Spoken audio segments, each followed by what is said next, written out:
Então, vamos lá. A gente vai começando aqui devagarinho e as pessoas que forem chegando vão agregando aqui com nós, né? Primeiro, boa noite. Para quem aqui, estou vendo os rostinhos que eu conheço. Muito bom estar aqui com vocês. Muita gente querida, alguns que eu nem esperava estar aqui hoje. Então, assim, que a gente tenha uma noite de troca, que a gente possa hoje aqui estar olhando. É um tema que não é um tema que a gente não conheça, né? Acho que quem nunca aqui entrou numa relação amorosa e que, na verdade, não foi vendo as pistas daquilo que ia acontecendo.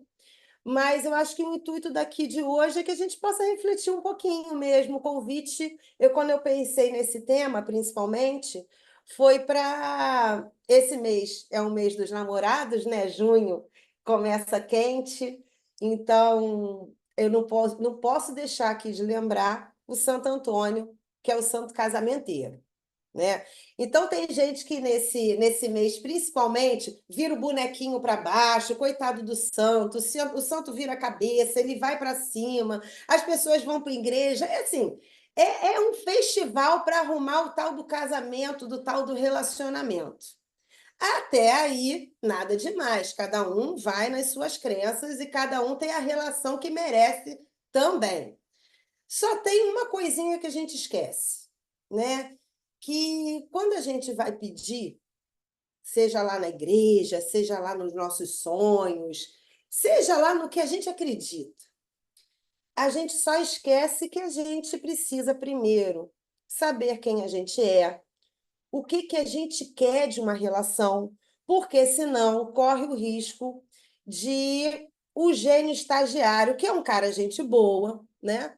Vem um gênio, a gente pede, só que como a gente não sabe pedir às vezes, o gênio estagiário ele tem uma boa vontade. O problema é que quando a gente não pede direito, ele vai ajudar da maneira que dá. Então, eu começo o nosso encontro aqui com essa reflexão, né? Eu pensei exatamente nesse universo do namoro, do casamento. Teve já um encontro, agora eu já não me lembro mais, que eu falei muito dos ritos de passagem.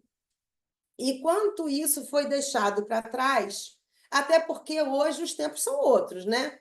A fluidez das relações, o ritmo acelerado que a gente leva, mas o mais importante é que a gente possa olhar, a partir daqui, como é que a gente constrói as relações?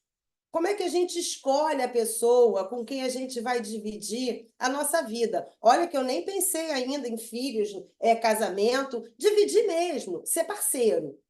Então, eu fui começando aí a pensar de como eu ia trazer esse tema para vocês.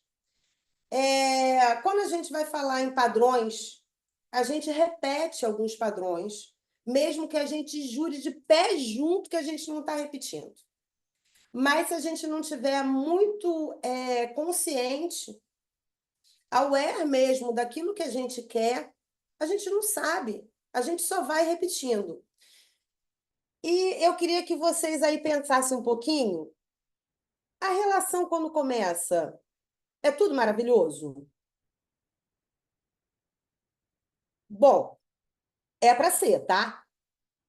Mas tem algumas relações que já lá no começo elas começam um pouquinho, eu vou chamar de esquisitas, para não ficar assim, para a gente não começar a abrir o nosso encontro aqui de um modo tão denso. É só esquisita. Por que eu vou chamar de esquisita? Porque elas já começam com muitas diferenças. Tem incompatibilidades, o pensamento, muitas vezes, eles são muito divergentes. E aí, cada um dos lados, né, pensa assim: ah, com o tempo isso tudo se acerta. E aí, a minha pergunta que eu trago para vocês é: será? Pode ser. Eu tenho sempre as minhas interrogações. Então, a gente está falando aqui um pouquinho, antes da gente entrar, né, nesses sinais, de fato, aonde tudo desanda ou anda, a gente primeiro precisa pensar como é que a gente constrói essas relações e como é que a gente fica atento a esses sinais. Porque uma relação, ela não termina quando ela chega ao fim. Ela vem num compasso ou um descompasso. A gente vai vendo que ao longo dessas construções, aquela pessoa que a gente escolheu, né, para estar ao nosso lado, seja de que maneira, no namoro, no casamento, e eu ainda vou falar mais um pouquinho, tá? Eu ainda me arrisco aqui a falar que não é apenas nas nossas relações amorosas. Os nossos padrões repetitivos, elas acontecem no nosso mundo relacional como um todo. Porque a gente não é diferente na nossa relação com amigos, com família, com namorado ou com marido. A gente usa maneiras diferentes para cada uma dessas relações. Mas, na verdade, o nosso padrão é o mesmo. E quando a gente não está muito atento, aí é que a coisa desanda. Bom, eu pensei aqui em trazer para vocês esses sinais, essas pistas que a gente não pode ignorar. E até que ponto vale permanecer numa relação ou seguir em frente? Porque é um momento até delicado do que é quando a gente vai caminhar, né? Quando a gente vai olhar para esse mundo relacional, como é que a gente segue em frente? Qual é a força que a gente vai ter que colocar para quando a gente olha aquela relação, a gente pode decidir ou não aquilo que a gente quer? E pensei também, eu não sei aqui, não sei se dá para ver todos. Gente, eu não estou vendo o meu compartilhamento de tela. Eu não sei nem se a gente está aqui no primeiro slide. O primeiro slide está aparecendo para vocês? Não, Cláudia, não estou nem compartilhando. Não? Tem nada, não. Agora foi. Agora tá, não tá? Agora foi. Obrigada, Foi. Eduardo. Então, Agora foi. perfeito. Então, a gente ainda está nesse mesmo, tá? Assim, e como é que eu pensei também, como a gente pode conjugar, acho que todos aqui, eu não sei, são todos psis, acho que sim. Eu não, né, amiga? Peraí. Ou não? Não, peraí. Dani, você já é quase uma psi, tá? Então, assim, de Eu tanto vou fazer tempo, faculdade ainda de psicologia, me aguardem. eu acredito que também sim, mas tudo que eu vou falar aqui, eu acredito pelo tempo que, até de Tá, conhecimento nosso, né? sim, Terapeutizada, eu acredito que não seja aqui muito diferente. com certeza, tranquilo. Então, pensei também em trazer isso para que vocês reflitam, né, os psis, o que que isso pode ajudar na nossa clínica. Quando é que a gente pode estar ajudando o nosso cliente que está meio confuso na relação? O que que a gente pode estar fazendo até para que ele olhe para esses sinais de uma maneira mais atenta e amorosa? Eu vou trazer a amorosidade porque não tem como, mesmo quando a coisa fica esquisita e começa a desandar, eu preciso olhar com amorosidade para aquilo que eu vivi, para a história que eu construí. Eu sei que é difícil, não é fácil. Então, logo no começo, que tudo fica tão turbulento, a amorosidade, até da gente olhar, a gente se distancia um pouco dela. Então, como é que a gente pode estar também ajudando o nosso cliente nesse momento a olhar com gentileza para aquilo que foi possível dentro da relação? E aí a gente vai falar um pouquinho disso mais lá na frente. Bom, então, como eu costumo falar sempre, a importância dos ritos. Eles precisam existir, gente. Por mais que a gente tenha essa rapidez, o imediatismo das relações, o namorar, ele permite que a gente possa olhar para aquela pessoa que a gente acabou de conhecer. A gente está conhecendo, é um namoro, é olhar as divergências, é olhar a incompatibilidade, é olhar aquilo que eu ponho na minha balança e falo: opa, isso aqui eu preciso olhar com mais cuidado, para que a gente possa seguir para as etapas que vêm logo depois desse tal dito namoro, que essa é a oportunidade da gente acertar as pontas. Vamos acertar aqui? O que que eu coloco na minha balança? Eu sigo? Eu paro? O que que eu faço com isso tudo? Então, eu sempre vou achar, e continuo achando, mesmo que aqui possa ser ainda soar como demodê, mas a importância do namorar. E o namorar, na minha opinião, em todas as etapas, né, do relacionamento, ele é primordial para que aquela relação siga. Então, vamos lá. Eu acho que eu já vou passar. Alguém quer colocar alguma coisa nesse meio do caminho, antes de eu passar para o outro slide? O que que queria ter, se a gente tivesse, se a gente conseguir rapidinho, depois que eu dei uma aberturinha aqui no nosso papo de hoje, o que que chamou atenção aqui para vocês nesse tema? O que que fez vocês, né, estarem aqui, nessa noite de quinta-feira? O que que chamou atenção no tema? Alguém quer trocar um pouquinho?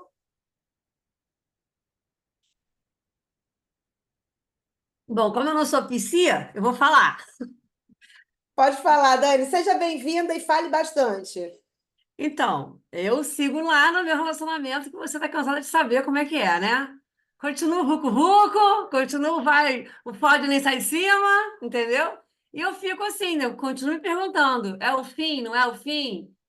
Gostar, eu já sei que eu gosto. Aquela pergunta lá atrás, lá no início da nossa terapia, 4 anos atrás, né?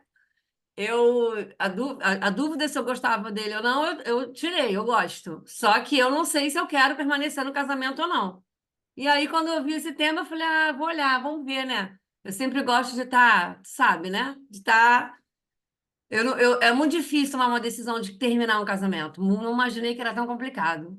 Quando mais quando você gosta da pessoa. Dani, eu acho que então a sua primeira resposta, né, o que te trouxe aqui, você já deu a primeira resposta que um dia você tanto procurou. É, Uhum.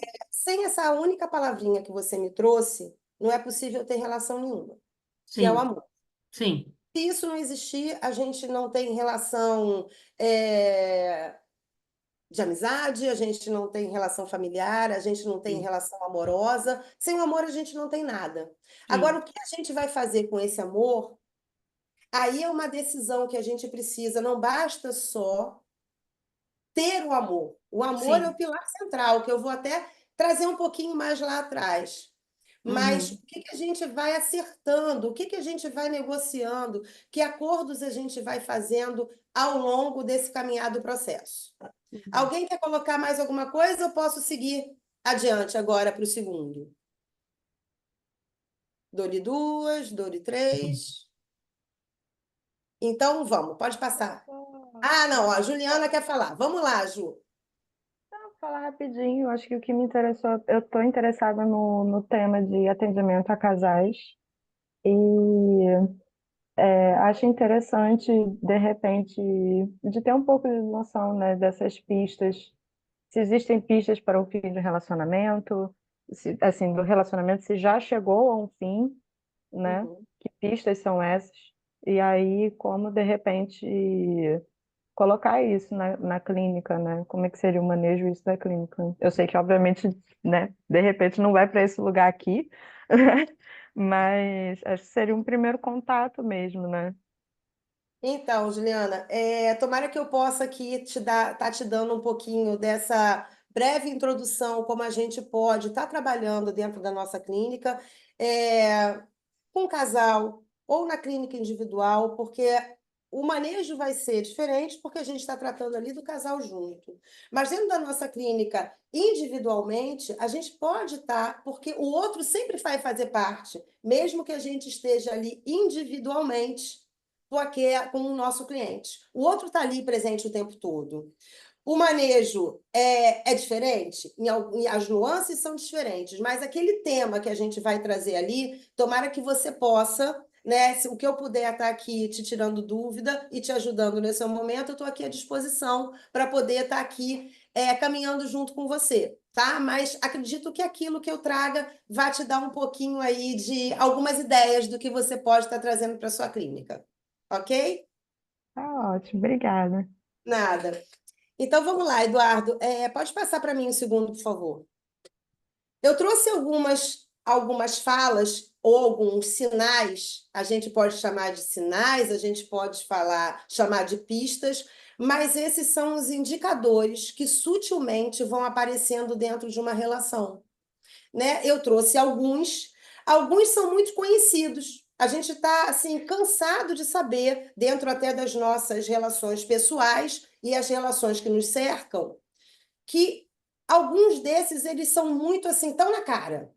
Primeiro eu vou trazer o afastamento emocional, né? O que acontece? E aí eu vou trazer mais voltada, né, para os casais. Aí numa relação mesmo, pode ser de namoro, namorido, casamento, da forma que vocês quiserem nomear essa relação. Né? O afastamento emocional, ele se dá exatamente quando as carícias vão ficando mais longe, elas cessam, você vai perdendo aquela vontade de poder, de beijar, de estar junto. Isso é um grande sinal que aquela relação já vem se desgastando, porque assim a disponibilidade para o amor ela vai diminuindo. E a gente também não pode deixar de olhar que também as relações sexuais elas vão deixando de ser uma prioridade dentro da vida de um casal.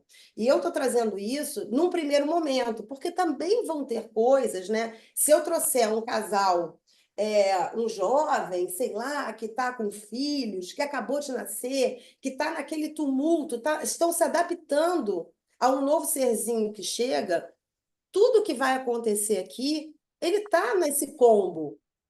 Mas eu estou falando de algo a mais. Apesar de você priorizar em alguns momentos, essa prioridade efetiva do casal, ela vai se distanciando muito, isso vai sendo sentido. Você vai sentindo na relação. A falta de projetos em comum é quando a gente deixa, de fato, de sonhar junto. Sabe aquela coisa de planejar o futuro? De poder olhar e falar assim, nossa, eu queria com essa pessoa, vou aqui viajar nos exemplos. Se alguém quiser colocar algum exemplo aí, fique à vontade, pode me parar para perguntar. Sabe, até as coisas mais simples. Queria, sei lá, viajar com aquela pessoa. É aquela pessoa que, sei lá, eu queria entrar num motorhome e conhecer o Brasil inteiro. Eu queria pegar aquela pessoa e dar uma volta de balão. Eu queria aquela pessoa e construir uma vida, comprar minha casa, comprar um sítio, viver, e aqui isso acaba. Isso não tem mais. E isso é um grande indicador quando esses sonhos vão ficando assim muito longe, aquela pessoa já não faz parte, é um indicador muito grande que eu estou tendo um afastamento e eu já não sonho mais com aquela pessoa. Esses dois, eu não sei aí dentro da clínica de vocês, dentro da própria amizade, dentro da experiência pessoal de cada um aqui já se relacionou. Muitos aqui namoraram, outros casaram, outros descasaram, outros hoje estão sozinhos, hoje estão tentando. Então, essas duas, eu acho que esses dois primeiros pontos, eles são assim os marcadores que a gente olha logo de cara. E o que vai chamar também, e Juliana, aí é para você logo direto, isso vai chamar atenção na fala da nossa clínica. Normalmente, o casal que se apresenta ali, ou aquela pessoa individualmente que procura, ela já vai trazer isso muito na fala dela.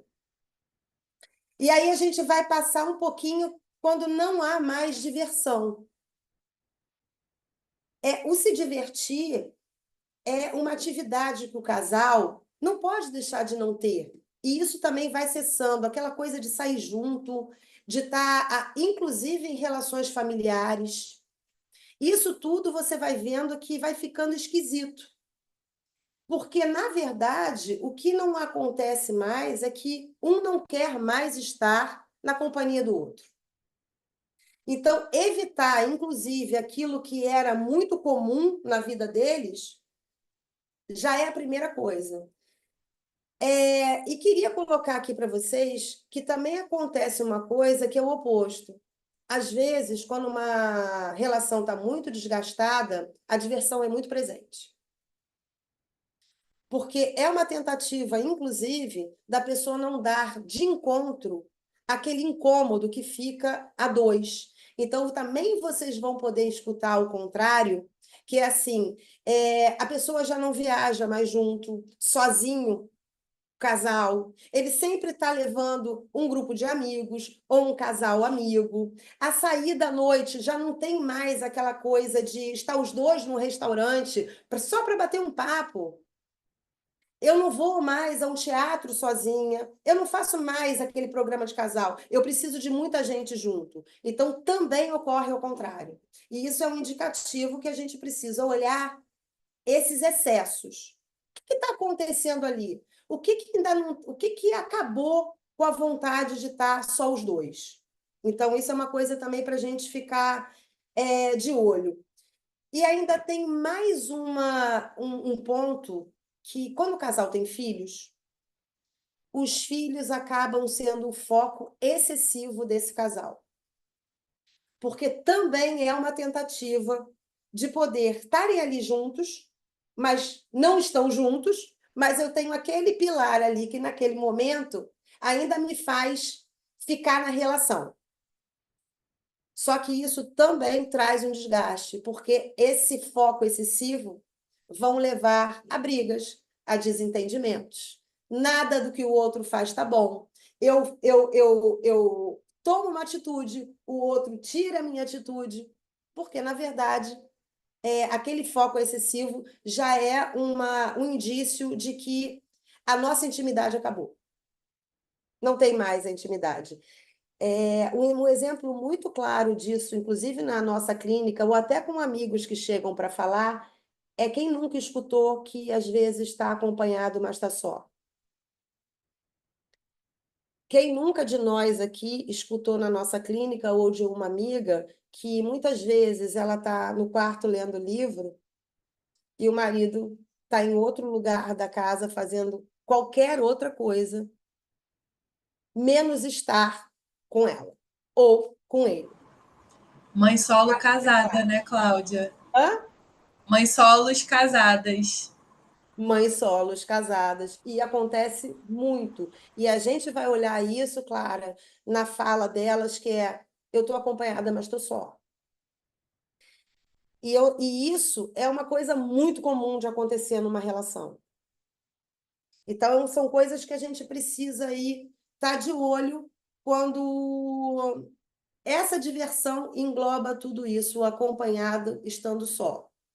Falha na comunicação também é um outro grande indicativo que a gente vai ver que as brigas, os julgamentos, as críticas, elas se tornam muito intensas numa relação.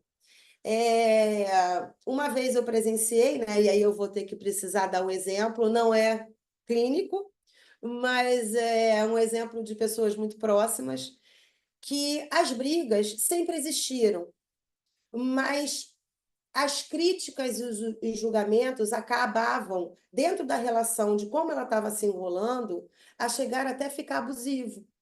Porque não eram mais críticas construtivas, já tinham se perdido todos os limites naquela relação.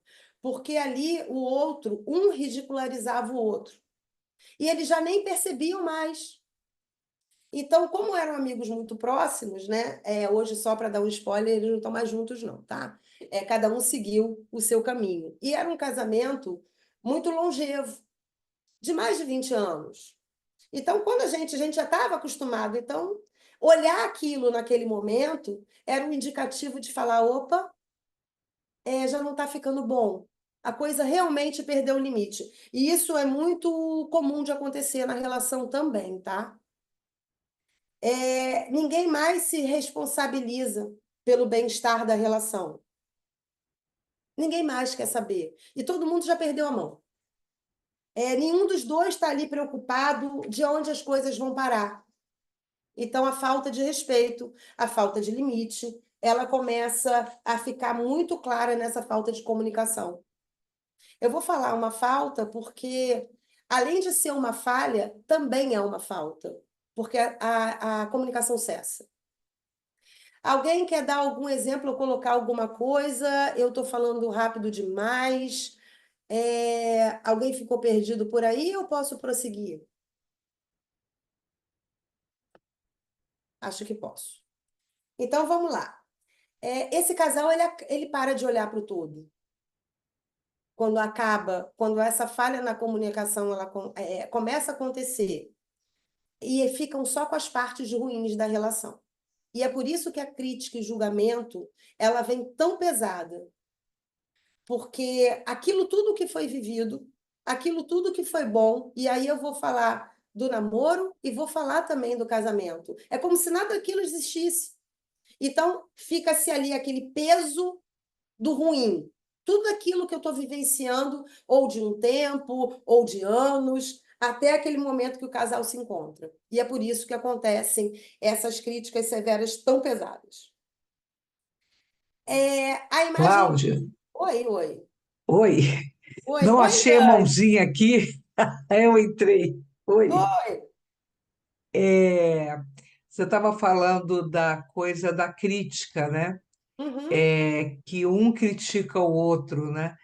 E assim, que não existe, chega um ponto que não existe mais pudor de um criticar o outro em público ou para outras pessoas, não é? Então, não, a crítica já não é nem mais dentro de casa, a crítica já vai, um critica o outro para os amigos, né? Em público, então isso sem constrangimento, né? Às vezes é um constrangimento até para quem está ali, para os amigos, que, né, escutam e não podem falar nada, né? Que foi exatamente esse exemplo mesmo que eu dei, exatamente dessas críticas que acabam sendo abusivas. Porque se perde todo aquele respeito que foi construído durante uma vida inteira. E as pessoas não se tocam. E a pessoa, quem está ali há muito tempo, né? Ou então até quem acabou de chegar, olha aquilo como, opa, peraí, o que está acontecendo aqui? Então, isso acontece mais do que a gente imagina. Eu mesmo já presenciei casos que não são da clínica, mas história de vida vivida, experiência. A imagem pessoal também entra muito forte aí, gente. Começa. Eu vou trazer os dois, isso pode acontecer de um lado só, mas ambos começam a se descuidar do corpo. Aquele cuidado que a gente tinha, se a gente voltar um pouquinho lá no começo de namoro, ou quando a gente está naquela coisa gostosa de conhecer a outra pessoa, quem nunca aqui falou assim, opa, hoje eu vou encontrar com fulano, opa, vou encontrar com a fulana. Eu vou comprar roupa, eu vou fazer minha unha, eu vou fazer meu cabelo, eu vou me arrumar, eu vou estar com o melhor perfume, eu vou estar bem, eu vou querer estar bem. Eu vou querer estar com uma imagem bacana para poder estar ali com aquela pessoa, tanto para mim quanto para o outro. E quando as relações começam, realmente, você vai vendo que tem um descuido. Como a relação está descuidada, o desleixo, até com a própria aparência, com aquilo que a gente costumava fazer e a gente não faz mais, isso também fica muito presente no casal. Só que aí tem o outro lado que acontece quando um dos lados começa a se arrumar. Bom, a gente costuma falar ali, quando eu vou dar assim meu olhar feminino, né? Que são os indicativos, quando a gente começa a olhar que algo está diferente. Aquele que deixou de se cuidar, daqui a pouco entra na academia. O homem, principalmente, que não tem o hábito, né? Hoje em dia está diferente, mas antigamente, até de comprar roupa nova. Eu costumava escutar dos mais antigos que toma cuidado, o homem comprou roupa nova, colocou óculos escuros e está acontecendo alguma coisa errada. Não hoje eu entendo que isso ele está se cuidando mais. O que aconteceu ali no meio da relação que um se perdeu do outro? Aliás, o que aconteceu ali que as pessoas se perderam de si mesmo? Porque a imagem pessoal, é aquela que a gente não faz para o outro. A gente tem que fazer para si. Então, quando isso se perde, realmente alguma coisa ali já está muito fora do prumo, se a gente fosse colocar. É, Eu tenho até, vou dar um exemplo rápido. Eu também, dentro da minha experiência, e agora eu vou trazer da experiência clínica, né? De uma pessoa, de um homem, passava da meia-idade, como se ali já não tivesse mais nenhuma chance dele poder, de novo, viver uma relação. Então, ele estava casado, ele estava muito descontente, como se ali ele falasse assim: opa, já deu, vou pendurar minhas chuteiras e é o que tem. Mas isso estava trazendo desconforto. E eis que no meio do caminho surge uma outra pessoa. E dentro dessa outra pessoa, essa outra pessoa que surgiu na vida dele, não tinha nem tanta diferença de idade. Era uma idade próxima, mas como ele pôde, a partir daquilo que ele experienciava com aquela pessoa, poder ganhar vida. E eu vi acontecer. Então, assim, eu vi uma pessoa que chega ali totalmente desacreditada, que ainda tinha a possibilidade de viver, e eu encontro uma pessoa que olha para uma outra, ainda tem a possibilidade de amar, não que aqui nessa relação que ele vivesse não existisse o amor. Tinha um amor, mas de uma outra maneira. Tanto que essa relação não chegou nem a perpassar aqui por tudo isso que eu trouxe. Ela não teve a ridicularização, ela não teve não olhar o lado ruim, só tinha acabado aquele amor de homem e mulher. Então foi muito bacana, e é bacana a gente ver que é possível, sim. É possível ressignificar uma relação, é possível começar relações, mas a gente vai precisar olhar primeiro para aquilo que está dentro da gente. Alguém quer colocar alguma coisa, alguma experiência, algum exemplo? Algo que tenha aí se dado conta no meio do caminho? Então, prosseguirei, hein? Continuo eu aqui e vou trazer um pouquinho do ciúme. Por incrível que pareça, né? Quando eu falei aqui para vocês que eram pistas, que são pistas conhecidas, que estão aqui na cara, tem outras que não estão tão na cara. E, curiosamente, eu vou trazer o ciúme. E aí a gente pergunta, poxa, mas uma relação, né, que está chegando ao fim, ou que pelo menos dá pistas que a coisa desandou, como é que ainda o ciúme faz parte dela? E é curioso, porque o ciúme, diante de uma iminente perda, ele se torna exagerado. E é aí que a desconfiança aumenta. Pode ser que isso aconteça dos dois lados, pode ser que isso aconteça de um lado só, porque por mais que a gente esteja numa relação, que a gente olhe que talvez não tenha mais sentido ficar, a gente tem ciúme. Nós somos seres humanos. A gente, desde criancinha, se a gente voltar um pouquinho lá na nossa infância, a gente não quer perder nada. A gente quer ter tudo. Então, mesmo aquilo não estando a contento do que eu quero, eu fico enciumada diante de uma eminente perda. Quem nunca aqui passou por uma situação dessas, ou escutou falar, ouviu ou até questionou, mas espera aí, fulana, você falou que já não gostava mais? E o que está acontecendo? Por que esse ciúme agora? E aí que a gente presta atenção, porque pode ser, sim, o amor ali ainda presente, e pode ser simplesmente porque aquilo é meu. Eu não quero abrir mão daquilo. Eu não quero que a outra pessoa vá para uma outra relação. Então, o ciúme também se faz presente. Agora, o contrário também, o silêncio também acontece.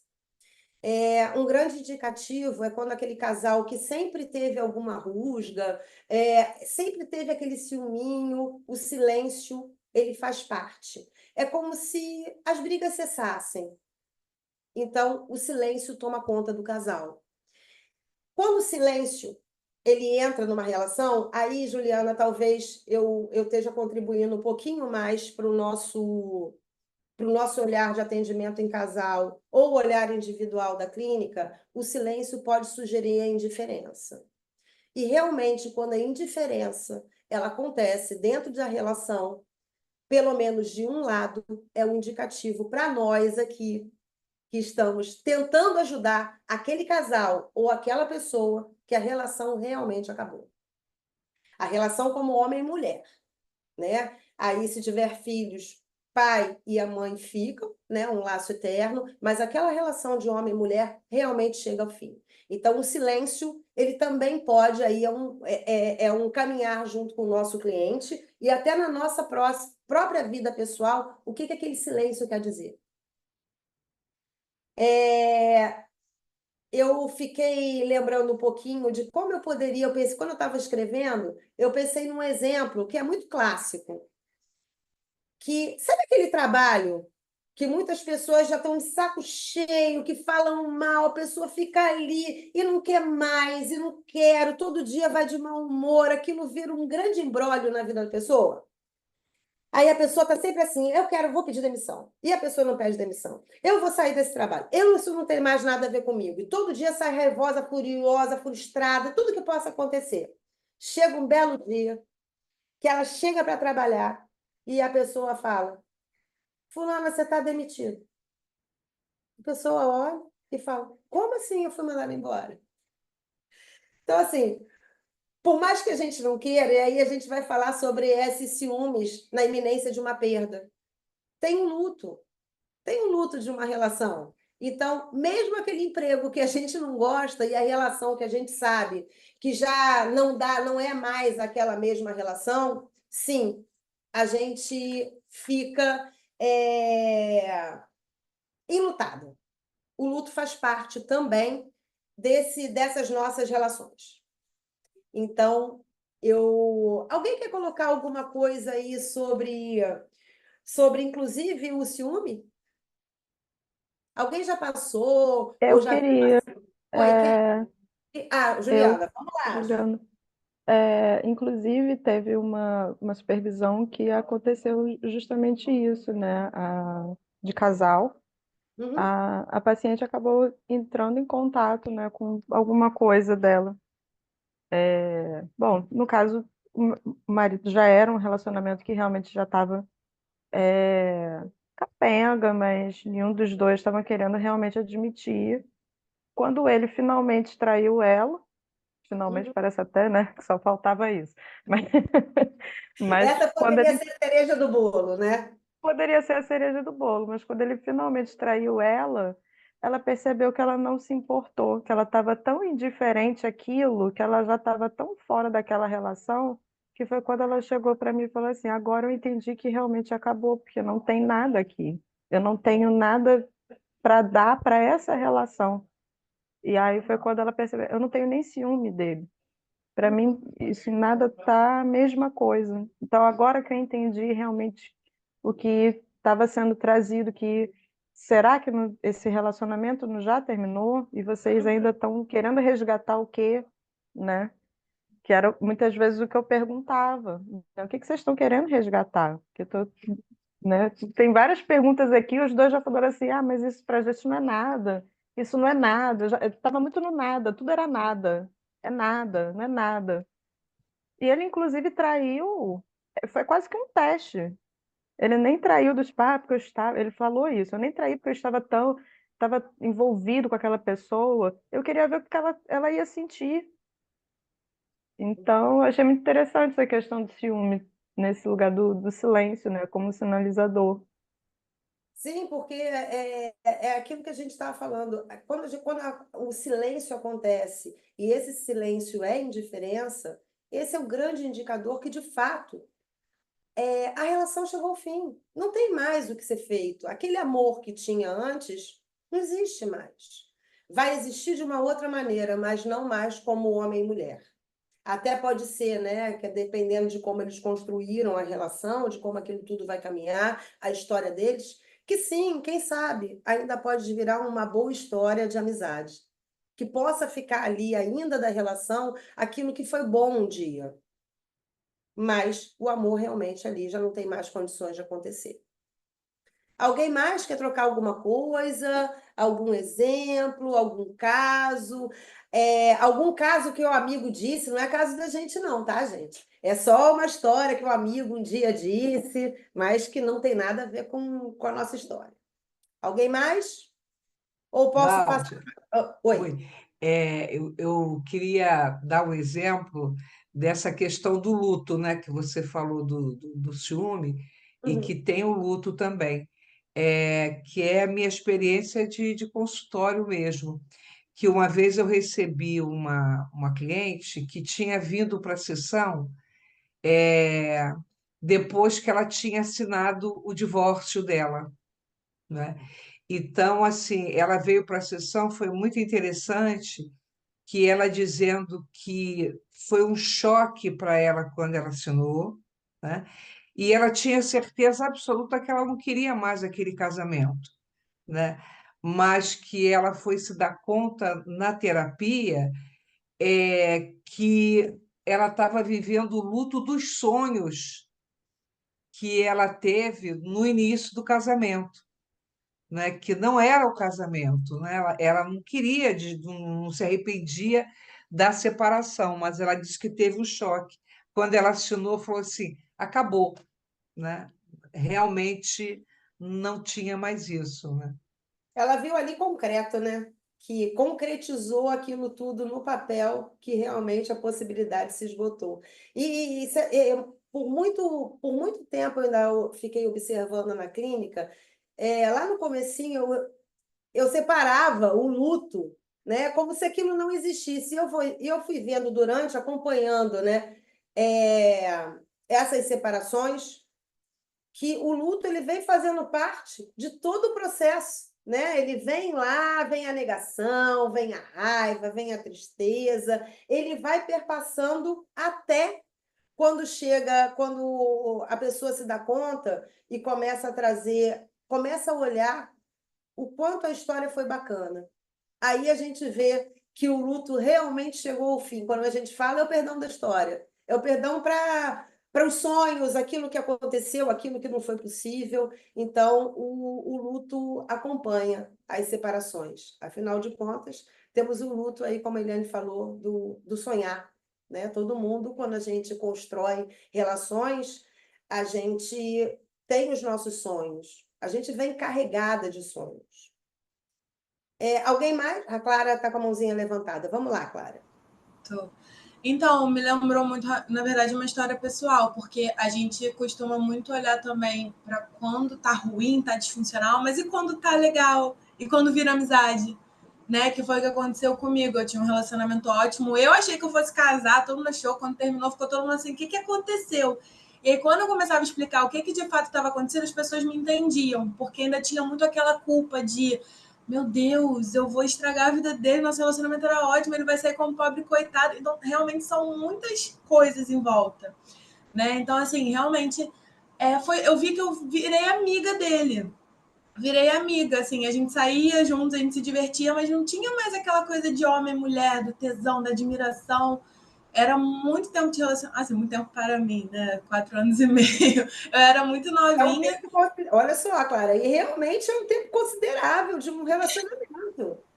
Foi um dos meus primeiros. Então, quando eu entrei no relacionamento, eu tinha 19 anos e ele tinha 24. Quando eu fiz 24, foi quando eu terminei, que era a idade que ele tinha.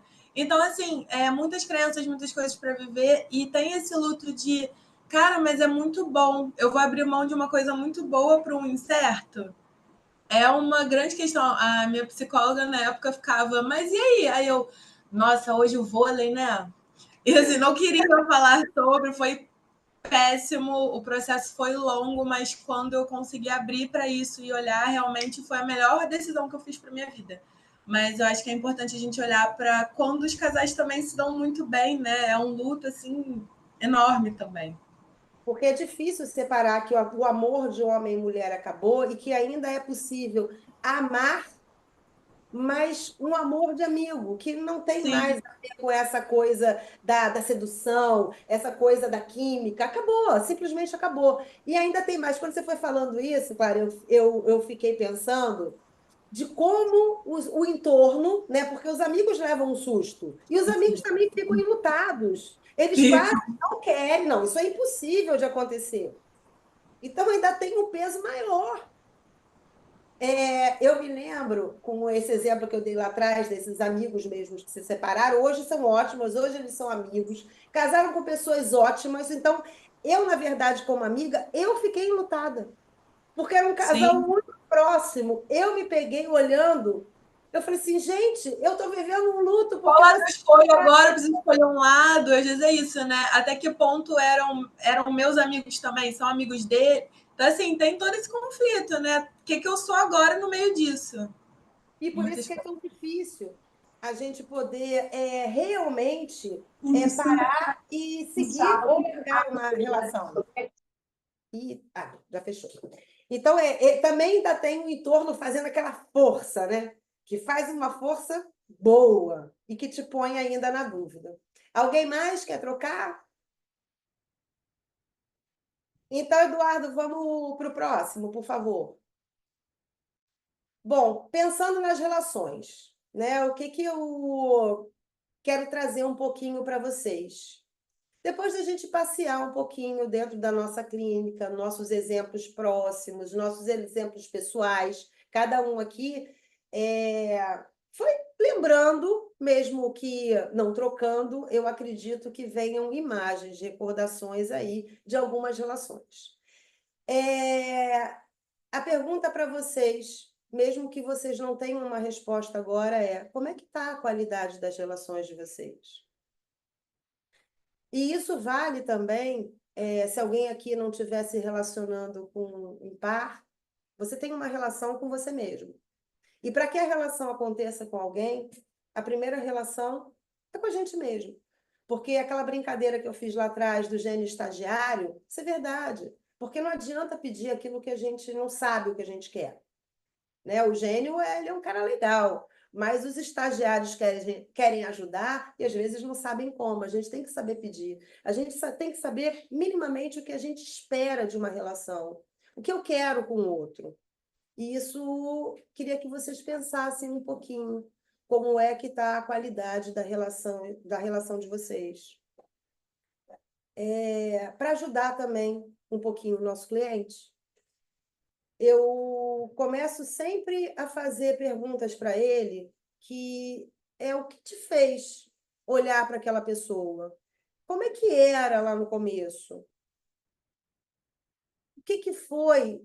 O que que você admirava? O que que te chamava atenção? E isso é até uma possibilidade que o nosso cliente tem, e nós também, de poder ver o que está acontecendo hoje, no aqui e agora, com a nossa relação. O que que foi se perdendo ao longo desse encontro? O que que foi deixado para trás? Isso é uma coisa para a gente pensar. Isso ajuda a gente a pensar nas nossas relações e o que o nosso cliente, a gente pode estar caminhando com ele para que ele possa seguir em frente de uma maneira diferente dentro das relações ou, de fato, seguir outros caminhos. Quais os padrões ainda que a gente repete ao longo das relações? Sabe quando a gente tem a impressão, a gente já escutou que tem o dedo podre, que a pessoa não sabe, ai, mas quando eu escolho, eu sempre acabo na mesma coisa, quando eu vejo, eu estou repetindo, como é que eu não vi isso? Não existe o dedo podre, gente, até existe, mas se a gente tem minimamente o autoconhecimento nosso de olhar aquilo que a gente quer, a gente olhar essas pistas, a gente vai derrapar em alguns momentos, mas a gente vai saber o que a gente quer. Então, o dedo podre, ele existe quando a gente não sabe o que a gente quer numa relação. Alguém quer trocar alguma coisa com esse olhar de estar passando ou de conhecer alguém ou de estar num movimento da clínica onde você precise fazer com que o teu cliente, né, que está ali no meio do caminho para poder decidir, como é que ele escolheu a pessoa que está do lado dele? Alguém tem essa experiência para passar? Alguém quer compartilhar? Alguém tem algum exemplo? Cláudia. Oi. Eu tenho o exemplo do cliente que ele veio para a terapia com essa demanda, né? Que o casamento estava em crise, porque a mulher dele era muito acelerada e ele era muito parado. E aí foi muito interessante que quando eu fiz essa pergunta, né, para ele, assim, o que que te atraiu? Ah, porque ela era uma pessoa muito vibrante. Aí eu falei, você já perguntou para ela o que atraiu, por que que ela se sentiu atraída por você? Vai lá e pergunta. Ele foi perguntar, ela, porque você era mais tranquilo, me trazia mais calma. Eu falei, e vocês estão discutindo sobre o que mesmo? É o que que é? E o que que você está fazendo aqui? Então foi muito engraçado, porque aí eles começaram, né, a refletir sobre isso, né? Assim, o quanto que é, eles estavam deixando de valorizar justamente o que eles tinham, o que tinha atraído cada um, né? Como cada um completava o outro, né? E aí, assim, foi muito interessante porque eles começaram a também entrar num acordo de aceitar o limite de cada um, né? Então ele dizia assim: minha mulher adora arrumar festa. Agora ela está arrumando festa do condomínio, ela está feliz da vida. Aí eu fico aqui vendo televisão. Então, assim, eles conseguiram conciliar essa as diferenças deles, né? É uma relação que seguiu, né? Conseguiu dentro dos. Acho que o principal aí, Eliane, eu acho que é uma coisa que não pode faltar, é o amor. Sim, Os acordos, eles podem ser refeitos várias vezes. A gente vai, ao longo da nossa vida, a gente vai mudando, né? É um processo. Ao longo do processo, a gente precisa recombinar. Aquilo que foi combinado e aquilo que foi antes já não é mais hoje, mas tem amor. E esse é o principal. Quando eu comecei, que eu falei que tem as coisas que parecem um pouco esquisitas dentro da relação, e quando eu peguei uma cliente que eu fiz essa mesma pergunta, ela, muito espantada, ela olhou para mim e falou assim: Eu acho que a minha relação começou esquisita. Porque aquilo que você está me perguntando, o que que eu admirava e o que me fez ficar com essa pessoa, é exatamente o que ele é hoje e que eu não suporto. Mas eu não ficava por isso. E aí tem toda uma história que ela falou assim: era esquisito e eu não percebi. Só que ela ficou casada há 40 anos. Então, assim, ela, inclusive, é um caso que hoje eles se dão bem, ela vive com uma outra pessoa, a vida dela seguiu em frente, a dele também, ele permanece sozinho, ela acompanhada já de uma outra pessoa, mas que teve que ter uma força muito grande. E uma das perguntas que mais impactou para que ela até se indignasse para poder escolher se ela ia viver ou sobreviver uma vida inteira, porque ela já não tinha, ela já tem uma idade um pouquinho mais avançada, então a gente foi fazendo a ordem de quanto tempo falta. E se era justo, o que ela queria ali para ela? Se era justo dentro de uma relação, ela sobreviveu o tempo todo. Aí ela, com uma cara assim, bem, bem, bem chocada, ela falou assim: Meu Deus, a relação começou esquisita e eu não vi. Também acontece. Porque é o que fala, né? O tempo conserta, com o tempo tudo muda. Não, não muda. Até pode mudar, mas se há muita incompatibilidade, como que essa mudança será possível? A pessoa vai arrastando, né? Cláudia, Mas não alguém viu, estava não, para viu? Só trocar? não prestou atenção. Que é assim, hoje em dia, para mim, é muito claro que antes, quando eu falava em olhar, olhar é uma coisa. Olhar, a gente olha tudo, né? A gente passa uma vida inteira olhando. Agora, enxergar é que é o problema. Olhar não é a mesma coisa que enxergar.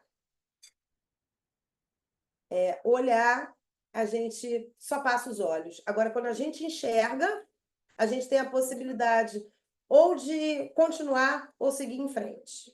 Mas Algo isso com a fala, Dani. maturidade. Essa questão do olhar e do enxergar, acho que vem com a maturidade, né? Por isso que eu te falava que a gente não tinha que casar com 20.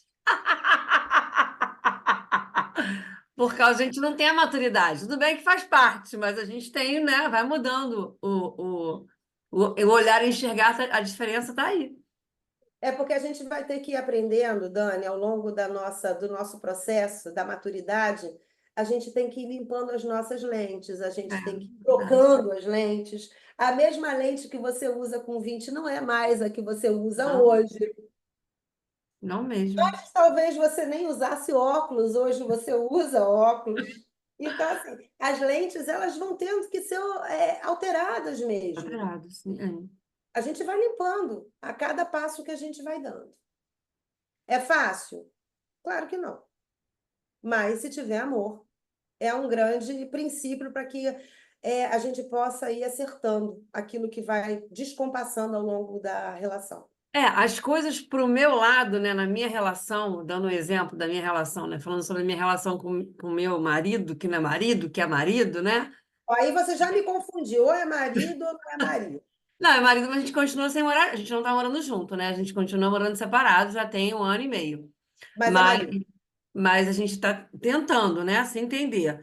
Só Tá que bom. é justamente a pergunta que você me fez também numa sessão sobre isso. O que que te fez, né, olhar para ele, estar com ele? E é isso que me fez, e como eu consegui ver que continua, que eu consigo estar com ele ainda. Apesar que aí tem um outro lado, que é o lado dele, que ele está em depressão, tá com os problemas dele. Então, assim, a relação não se dá hoje em dia mais pelas questões dele, que ele está buscando lá, né, se resolver, do que do meu lado. Do meu lado, as coisas realmente se foram clareando, né? Você foi me ajudando justamente a ver essas questões todas, né? Do que você vê quando você está junto no início da relação, o que que te fez olhar para ele, né? Porque você sabe que não é mais a mesma pessoa, mas o que que te atraiu nele, né? Se você admira, se você não admira, essas questões que foram vindo com o tempo e eu fui me encontrando, entendeu? Então, hoje em dia, quando eu decido tentar, eu estou tentando de forma segura.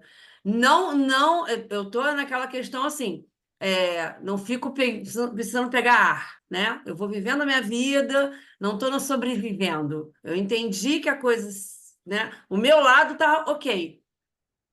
E por enquanto está confortável para mim, eu vou, tipo, esperando porque tem uma doença instalada, então beleza, vamos ver o que vai acontecer. Vejo o movimento dele, é muito difícil, ele cai bastante, mas está indo, né? Vamos ver o que vai acontecer. Estou Dani, deixando. é exatamente o exemplo que a Eliane trouxe, né? Sim, Aquilo exatamente. Quando ela que falou, eu comecei a rir. Eu ia falar, Eliane, sou eu e Fábio? Você não entendeu a gente, não. é porque Você agora nunca me entendeu, não. ele está no momento de limpar as lentes também. Ele também está no processo de que ele vai poder olhar primeiro para ele estar com alguém. E é Sim, isso que a gente precisa entender, né? Eu não posso estar o tempo todo olhando para o outro. Eu preciso sim. olhar para mim, para que eu possa olhar para o outro e isso seja um balé. A relação é um balé, né? Uhum. Ela tem um É. ritmo, ela segue um compasso, o ritmo muda ao longo e a gente vai acertando isso ao longo do caminho. Mais alguém quer colocar alguma coisa? Eu acho que só para complementar mesmo, eu acho interessante, porque apareceu essa coisa das pessoas complementares, mas eu acho interessante quando elas não estão cristalizadas, né? Quando elas conseguem amadurecer e amadurecer junta, né? Quando a relação, mesmo que a outra pessoa seja oposta a ela, seja, né, de repente ela trabalha com uma outra polaridade, mas ela se deixa afetar um pouco e pode amadurecer e vice-versa, né? Então, eu acho interessante quando os casais, dá para perceber que o casal é oposto, mas ainda assim eles evoluem, né? Eles De uma não são maneira que seja incompatíveis. natural. Oi? Eles não são incompatíveis. Eles Existe não são ainda ali. incompatíveis nas diferenças. Exatamente. O diferente precisa existir E a gente precisa também olhar com muita gentileza, porque é nas diferenças que a gente aprende, né? É Eu acho que na, escutando na diferença que a gente se completa também, né? também, porque imagina encontrar tudo, escutar tudo igual, ter um igual. O que que a gente iria aprender no contato com o outro? Nada. Porque é exatamente nesses conflitos que os casais evitam, porque é no conflitar que a gente tem a possibilidade, se a gente estiver aberto, não cristalizado, de poder escutar o que o outro está dizendo ali. O que que de fato o outro está querendo me comunicar? Como é que está a minha audição em relação ao outro? O que que eu estou fazendo ali? O que que dentro daquele conflito aquilo eu possa estar enriquecendo a relação? E de crescer, né? O conflito, aquilo que todo mundo evita, é o essencial para todas as relações. O conflito Sim, tem que existir, que é diferente do confronto, sim. né? No confronto, eu costumo falar que é igual guerra. Você já não quer mais escutar nada. Eu já fui para o confronto. Enquanto eu estou conflitando, eu estou ali aberta à possibilidade de escutar. No confronto, eu já não quero escutar mais nada. Aquilo que você me fala, eu não quero ouvir. É como se eu estivesse indo para uma linha de frente de uma guerra. Então, é bacana existir o conflito, por mais que a gente ache que tem que evitar, porque a gente também traz dentro da nossa experiência padrões que nós repetimos. Então, provavelmente, quando o conflito não faz parte, aí preciso do autoconhecimento para ver o que que aquilo fala da própria pessoa, da sua história de vida. Pode trocar, por favor, Eduardo. Obrigada. Que caminho a seguir, né? Que eis a questão. Depois de enxergar, né, do que a gente vem falando aqui, das pistas, de passear nesses caminhos mesmo, que às vezes diferem, às vezes eles se encontram, e o enxergar, que é o diferente de olhar, o que que a gente pode fazer com os desafios que o término da relação nos impõe? Porque todo término impõe desafios. Como é que a gente vai viver? Como é que vai ser o próximo passo seguinte? Como é que vai ser a nossa vida? O que vai ser das amizades? O que vai ser até do patrimônio? Porque ele também entra. Um casamento engloba tudo. Como é que vai ficar as relações familiares? Como ficam os filhos? Como ficam os netos? É uma gama tão grande que a gente precisa olhar e falar assim: opa, eu tenho um desafio aí. Mas eu posso olhar todos os desafios de uma vez só? Não. Os desafios vão acontecendo. E eu vou dando prioridade àquilo que eu vou reorganizando dentro do que vai acontecendo o término da relação. O que que é necessário, o que que a gente precisa trabalhar, tanto para nós como o nosso cliente? É a clareza e a aceitação. Isso precisa estar muito presente em todos os passos que ele vai tomar, aquilo que a gente vai escolher, porque toda escolha vai incluir uma renúncia. O que que essas renúncias vão trazer de peso? O que que a pessoa está ali disposta a escolher e aguentar dentro dessas renúncias para que ela possa caminhar? Então, a clareza, a aceitação, a percepção do que está acontecendo, os acordos do que vão acontecer. Porque não é fácil a gente mudar. Toda mudança, ela gera insegurança, ela gera desconforto, mas, como fala até a Eliane, eu aprendi com ela, na zona de conforto, não nasce nada. Até a água parada, se a gente deixar no balde, ela apodrece. Então, precisa ter um movimento para mudança. E a mudança exige que a gente tenha um olhar até de coragem. Precisa de coragem para seguir. Porque se ali não está bom, eu preciso ter uma maneira de caminhar, de viver. A gente pode pensar que a relação pode terminar até por causa de uma outra pessoa, mas falo com vocês assim com a experiência de vida e a experiência da clínica. É possível uma mesma relação prosseguir com aquela mesma pessoa. Só que eu costumo falar que aquela relação anterior, ela precisa ter começo, meio e fim, porque a relação que ali nasce, ela é uma relação com os mesmos personagens, mas ela precisa ser de uma outra maneira. Ela vai ser... É como um bom livro, que a gente acaba aquele livro e a gente vai escrever um outro. Então, aquela relação, ela precisa realmente ser acertada. Ela não pode ter nenhuma página que a gente tenha pulado, porque senão vai aparecer. Então, essa também é um olhar que a gente precisa trabalhar, tanto na nossa vida como com o nosso cliente, que sim, zerou, está tudo zerado, vamos escrever uma nova história? Estão dispostos a escrever uma nova história? E o que eu falo sempre é que, se existir o amor, qualquer história pode ser reescrita. E acolher, né? O acolhimento que a gente precisa ter do luto, da dor, da mudança, da insegurança, ela tem que vir com muita gentileza. A gente precisa também acolher com gentileza aquilo que a gente vai enfrentar pela frente. E respeitar também, é muito importante respeitar a história vivida. Aquilo que foi construído, aquilo que foi escrito naquele livro, teve uma história.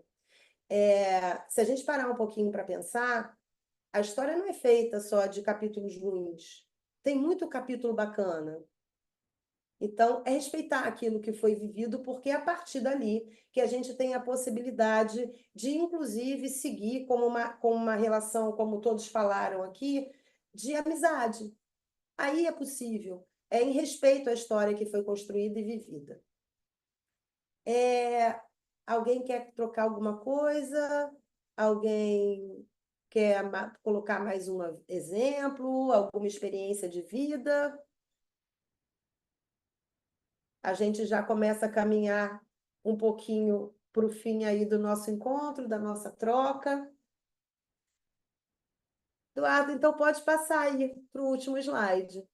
Eu, passeando pela internet, foi até hoje que eu encontrei essa frase, que o amor é um ato de coragem e não de medo, né? Porque eu escuto muito, e quem colocou foi o Paulo Freire, e eu escuto muito falar que algumas pessoas que já passaram por algumas situações, elas vão sempre na defensiva para uma relação amorosa, porque tem medo de sofrer. O medo, ele não pode ser o medo de amar. Amar é um ato de coragem. Você vai para uma relação corajosamente, você vai de peito aberto, você vai com toda a sua vulnerabilidade, você vai viver aquela relação. Você não vai viver blindada para ir para uma relação. Então, quando a gente já entra com medo, o que é das experiências que a gente está trazendo lá de trás, que em vez de encorajar, está deixando temeroso, eu estou ficando medroso. Fatalmente, quando você entra numa relação assim, você vai ter uma resistência maior para que o amor possa, de fato, fazer parte daquela relação. Alguém quer trocar agora nesse finalzinho? Queria saber como é que vocês olharam, viveram, escutaram esse nosso passear entre as pistas da relação. Alguém quer colocar? Alguém quer dar um pouquinho aí do como é que foi estar nessa noite aqui junto, trocando? O que está saindo hoje daqui? O que escutou que não tinha prestado atenção? O que está levando aí de interrogação até para a própria clínica, né? Que talvez a gente, naquele calor do atendimento, a gente passe despercebido. Alguém quer fazer alguma colocação? Ô, Cláudia, eu só queria retomar um pouquinho quando você falou do dedo podre, Aham. porque o que eu vejo, assim, muitas vezes, tanto no meu lado pessoal como, assim, de amigos, não de clientes, mas de amigos, são as pessoas repetirem os mesmos padrões, de estar sempre caindo, por não ter consciência do que quer, do que deseja, ou de onde está preso, de cair no mesmo padrão, nas mesmas escolhas. Só muda o personagem. E aí é que vai, né? Aí é que entra aquela o conhecimento. A gente precisa conhecer aquilo que a gente quer, o porquê que a gente escolhe, o porquê que a gente está com aquela pessoa. Por isso que eu falo que o primeiro encontro relacional é com a gente mesmo. Lembra da história da Eliane que os dois menininhos vão lá com o padrinho comprar e um sempre sai com a gaita porque não sabe o que quer? Se a gente Uhum. entra numa relação repetindo os mesmos padrões, porque os padrões que a gente repete são as crenças, são os valores que a gente traz de uma história de vida. E que, na verdade, no começo não é muito consciente. Às vezes a gente vai no automático e a gente vai repetindo em busca de quê? Essa é a primeira pergunta. Isso está em função de quê? O que que eu busco na relação? Segurança? Eu busco amor? O que que eu busco? Essa é a primeira pergunta que a pessoa precisa se fazer. Porque vale tudo? E a segunda é, vale tudo? Porque quando a gente é adulto, essa tal segurança, né, isso que a gente constrói, que normalmente é o que todo mundo, eu não vou generalizar que todo mundo é muita coisa, né? Mas a maior parte das pessoas, quando fala, mas esse relacionamento me traz segurança. Tá, mas você vai buscar segurança no outro? Você não pode ter segurança em você, né? Hoje você é um adulto, a Mais base segura de segurança. sozinha do que acompanhada. Hã? Às vezes você pode estar mais segura sozinha do que acompanhada, dependendo, né? Normalmente, a nossa base de segurança, primeiro, precisa vir de nós, para que a gente possa trocar com o outro e o outro complementar. Ele não pode ser algo muito, porque senão a gente vai entrar naquele assunto que é. Como é que é? Oh, meu Deus, já até me fugiu da música do Fábio Júnior. A metade da laranja, e eu sou um só. Quando eu estou com aquela pessoa, nós somos uma coisa só. Caramba, se a pessoa é uma coisa só, alguma coisa está muito errada, porque alguém se anulou nessa relação. Porque É. ali são duas pessoas se relacionando, cada um com as suas bases, cada um com as suas construções. Ali há uma troca. E aí começam as frustrações, porque quando a sua necessidade não é atendida, ela não é atendida porque muitas vezes o outro não tem para dar. Como é que o outro vai dar uma coisa que ele não tem? E aí começa todas as sortes de confusões, frustrações. Por isso que o primeiro namoro deveria ser com a gente mesmo. Aí talvez o dedo podre talvez parasse um pouquinho, diminuiria. Às vezes a gente dá uma escorregada, mas não precisa dar uma escorregada tão grande. Não sei se eu consegui responder aí para você, Raquel. Não, sim. Alguém mais? Cláudia, eu queria agradecer por acalmar a ansiedade da terapeuta também, porque toda vez que chega alguém com demanda de relacionamento, você fica, ai meu Deus do céu, vai terminar agora, o que que eu vou falar que vai terminar, né, assim, aquela responsabilidade que a gente tem dentro da decisão da pessoa, a gente ajuda ela a enxergar, né, a gente vai dando mês, mas assim, ai, mais um que vai terminar, às vezes dá essa sensação, né, e é muito bom também poder lembrar que, cara, não é isso, né? É literalmente trabalho lento, de formiguinha, coisinha pequena, até a pessoa ficar bem com isso, né? Então, bateu aqui no coração de... tirou um pouco aquela ansiedade, porque às vezes, né, aquela primeira porrada da entrevista de, não, meu relacionamento... Aí você fica assim, o que eu vou fazer com isso tudo? Né? Então... Cara, sabe o que eu posso trocar com você ao longo dessa minha caminhada aí de consultório? Eu escutei uma vez da Cláudia Muniz, né, que ela foi minha supervisora, que eu sempre pegava, quando eu não pegava transtornos de personalidade, eu pegava relacionamento, fim de relacionamento. Aí eu falava assim, meu Deus, mais um casal que vai se separar. Aí ela parou uma vez para mim, que eu nunca mais esqueci, leve para você, eu falei assim, meu Deus, eu tô acabando com a felicidade do outro. Não, você não está acabando, você é construtora de felicidade, porque o outro vai ter possibilidade de seguir em frente para ser feliz. Porque aquilo ali já acabou, ou vai acabar, ou vai ser reconfigurado de uma outra maneira. E isso hoje me deixa assim de uma maneira muito confortável para que a pessoa, eu estou ali para caminhar ao lado. O que vai acontecer? Acho que o nosso grande ofício é estar ali, né, sempre com um botãozinho amarelo que eu brinco, eu falo assim, olha, botãozinho amarelo ligado. você vai ter possibilidades. Você pode se arranhar, você pode machucar um pouquinho mais, mas você também pode quebrar a perna. Agora, saiba que tudo que você escolher, eu vou estar ali caminhando com você. Isso aqui demora um pouquinho mais, o quebrar a perna, ele demora um pouquinho mais, mas as coisas acontecem no seu tempo. Obrigado por compartilhar também, viu, Clara? Alguém mais quer trocar alguma coisa? Falaremos mais. Só falar uma coisinha rapidinha. E eu, como cliente da Cláudia durante muito tempo, né? Cláudia Rangel me acompanhou um período da minha vida muito bom. E é isso mesmo que ela faz, Clara. Exatamente assim que ela trabalha com a gente e dá o direcionamento, entendeu? Isso é muito bom, isso é muito bom. Independente do que você decidir, você se sente mais segura, que eu acho que é o mais importante, você está bem com você mesmo. Obrigado, Dani. E essa eu acho que é a premissa de todos nós aqui como profissional, que é o cliente que é protagonista da história dele, o que ele vai fazer dentro das escolhas, a gente está ali só para poder olhar e falar, dentro das possibilidades que tem, caminhe e vá. Obrigado, Dani, pela troca. Eduardo, eu preciso dar os recadinhos. Gente, Cláudia, agora. Oi, Cláudia, não oi. esquece de pedir para o pessoal abrir a câmera para tirar foto. Então tá, você quer fazer isso agora, antes de eu ler os recadinhos? É melhor? Sim, povo, aparece Povo, aí. ajeita o cabelo, que eu vou ajeitar o meu também. Abre a câmera, por gentileza. Muito obrigada. É o Eduardo que tira? É, né? É, Ah, então tá. Você fala quando, tá, Eduardo?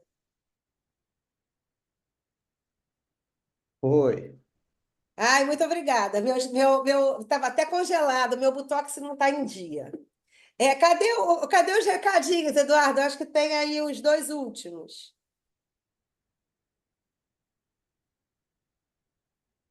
Aí obrigado. Vamos lá. Agora vamos um pouquinho aí para a nossa agenda. Dia 1/8, a gente começa o nosso curso de introdução, né, a Gestalt. Então, por favor, divulguem, fale para o amiguinho. O nosso curso, você está vendo aí, né? Quem ainda não é do contato, tem um monte de gente do contato, eu não consigo ver todo mundo, não, mas divulguem que é maravilhoso. Eu sou suspeita, né? Estou aí na casa, sei lá, vai fazer quase 10 anos. Muito obrigada, Eliane, por eu estar aqui, né, fazendo parte e podendo estar compartilhando também todo esse ensinamento que eu tive e tenho ao longo da minha carreira. é um orgulho. Ah, dia 25/7, a gente tem outro encontros, vai ser com a Juliana Scabin, e o tema vai ser autoimagem e autoaceitação, incômodo ou transtorno. Então, já fica aí o convite para o nosso próximo encontros. E vamos falar um pouquinho do nosso projeto das clínicas. Para quem ainda não conhece, a gente tem a Clínica Júnior, que é a parte prática do curso de especialização em Gestalt, e os atendimentos são feitos pelos nossos alunos e é realizado no contato de forma presencial e online. A Clínica Sênior também são atendimentos que são realizados pelos profissionais que já concluíram a formação em Gestalt com a gente, e eles atendem em seus próprios consultórios no sistema presencial online, exceto a Clínica Sênior não tem atendimento para crianças e adolescentes. Já na nossa Clínica Júnior, tem criança, adolescente, adultos, então, para quem precise, por favor, divulguem nas suas redes. Ok? E terminamos na hora certa. Amém. Gente, queria agradecer essa troca de vocês. É um assunto que eu gosto muito de falar. A minha clínica, basicamente, é muito sobre esse tema. Então, é um tema que eu trago no coração. Falaria por horas e horas e horas e horas, trocaria aqui o tempo todo. Muito obrigada por vocês estarem aqui comigo. Obrigada, viu, Eliane? Beijo, gente. Muito agradecida. Beijo, Beijão. Cláudia. Obrigada. Nada, Tchau. beijo. Tchau, beijo. Beijão.